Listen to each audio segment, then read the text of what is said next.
to Wine Walk, the one and only Cal Ripken Jr., the Iron Man. Not so much the Iron Man anymore. I might be the Tin Man right now. Well, you'll be the drunk man in a little bit if I have anything to say about it.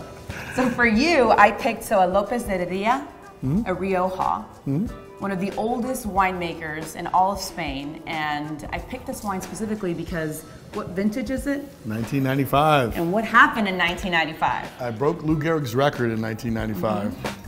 A record that people thought couldn't be broken. What about now? Now that you own that record, do you think it's the most unbreakable record in all of sports? Of course. No, if I can do it, somebody else can. But at what point, like, was there not a moment where you were like, all right, like this is nice, going for the record is lovely, but I really want to take it, like, just take a day to sit. Every time it rained, I would go out in the dugout and watch it rain and wish that it would keep raining, because what it meant was it would be an off day. Yeah.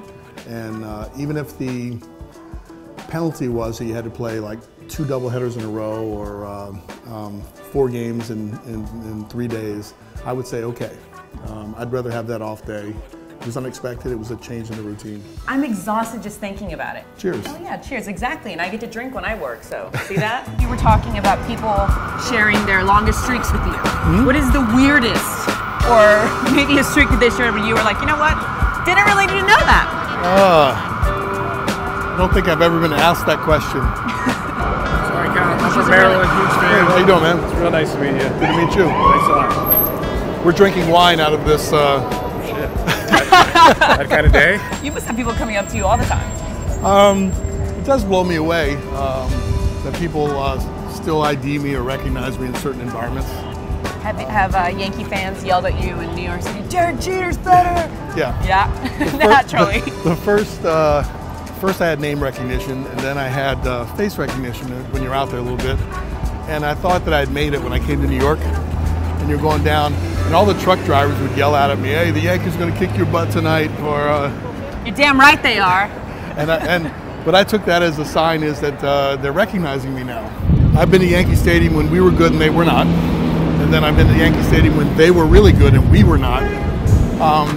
But when you're both really, really good and you're playing for the pennant in September, that place is the best place to play.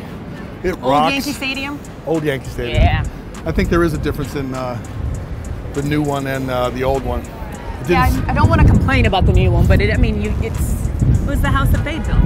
There was a legend and a history and a legacy to the old stadium. I think it was a cool idea to try to replicate it in a way, but I think maybe it'd have been better if they said, what is Yankee baseball? What symbolizes that now? That would have been a cool way to start the design. We went through the same thing with, not to the same degree, but we lost Memorial Stadium, which had a lot of history, and I grew up there. So I remember standing on third base and going, this is where Brooks Robinson played. And so that made me feel really special. And I kept thinking, why can't they just fix Memorial Stadium? But they did such a good job on Camden Yards that when I went into there, I go, okay, forget about that old place. They captured the old time feel in a brand new stadium. So without replacing the idea of the old. Yeah. For sure. So I've been reading a lot about your book, Just Show Up. And one of my questions to you is, obviously your father was who he was. Do you think if you would have grown up in a different way, did you play baseball for the love of the game, or was it also that it was kind of what you knew? Well, the love of the game was instilled in me really early, not because my dad forced me, he just exposed me. And I thought he was the happiest when he was in his baseball uniform, and so I wanted to be that happy too. But I don't think I was blessed with good talent, because you can't make it without. But the fact that I knew a lot about the game and my exposures as a kid really helped me be a better player.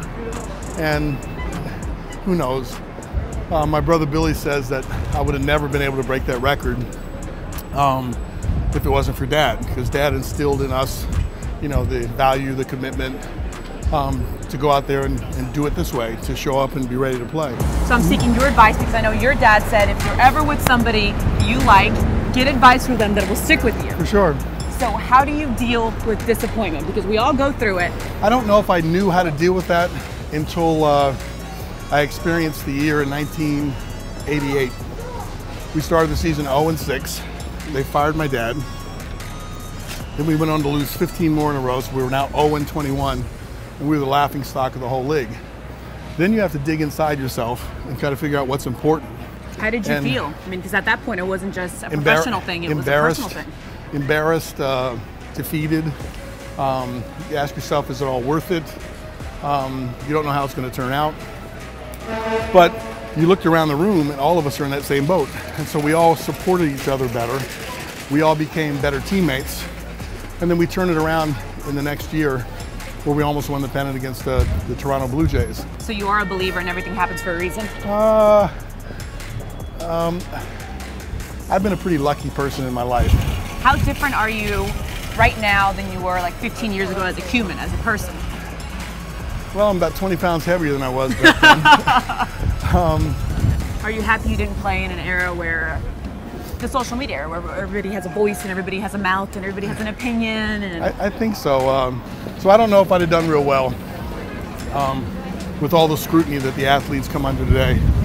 They have a voice, it's out there constantly. If something happens, even within the clubhouse, it has the ability to be out really quickly. So what the good will come out of social media that we think is good, and then maybe we'll start to correct some of the bad. I love how optimistic you are. Are you just putting on a show for the camera, or No. this is just who you are? Yeah, I was trying to figure out why I was so optimistic, and you always look for the good. What is the hardest lesson you've had to learn? I guess that I'm not invincible.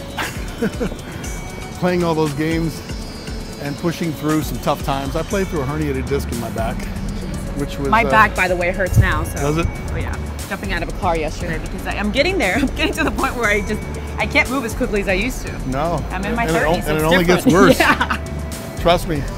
And that reality sometimes is... Iron Man is telling me there are limits to what I can do. Especially now. I think I drank more wine than you. You know what? I actually don't think that's true. I was watching you. You were a little slow on the wine drink. I'm a little disappointed, but I'm not going to hold it against you. You know, Derek Jeter's better. Close it on that. better at wine drinking? Probably not better. Well, I don't know. I don't know. Yeah, We haven't put that to the test. He's definitely not better at wine drinking. Maybe not that. Thank you so much. You're quite welcome. Thank you. That was fun.